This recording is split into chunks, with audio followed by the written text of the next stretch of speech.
And now, why do we struggle to get rid of that weight? Even with a great eating plan, even exercising, it feels like it's going nowhere. Yeah. So I don't know, I can't remember now, Lulani.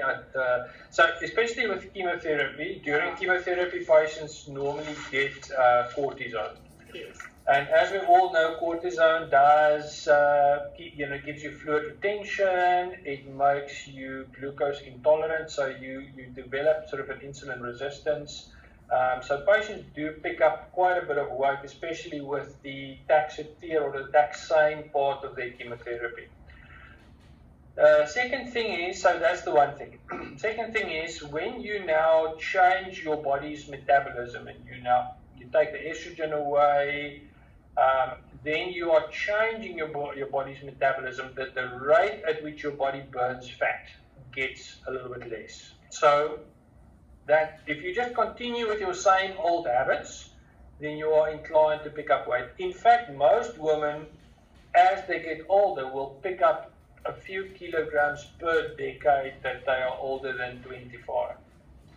So there are very few women that will fit into their wedding dress when they are 55. So it's just the natural, cycle of life. And everybody will say, I have to work harder at maintaining my weight as I get older.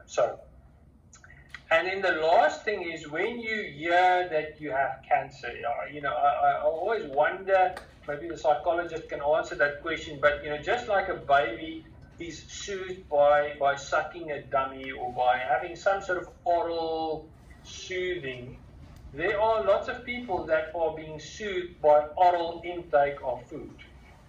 So, and unfortunately, different from a dummy that doesn't have any nutritional value. If you're a comfort eater, you will tend to then obviously gain weight. So we know from the dietitian side, they'll say, patients, if you really monitor someone, let's say you had a little television camera following people around, and you actually look at what they really eat, but you ask them, what they ate, they'll record anything between sort of 40 and 60% of what they really ate.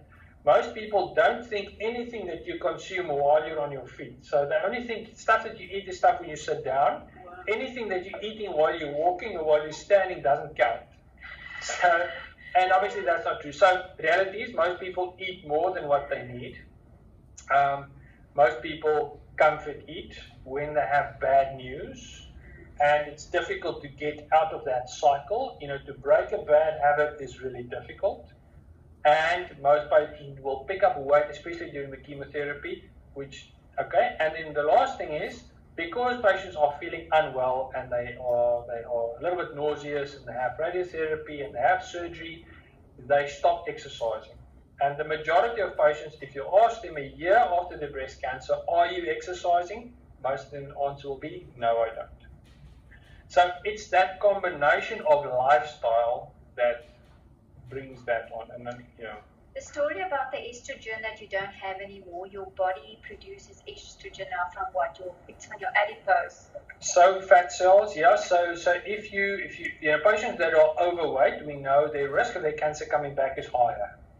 And part of that is because especially visceral fat that's sort of inside your belly, that's the bad fat. That's the stuff that makes you insulin, resistant and glucose intolerant, and that also sort of drives estrogen production.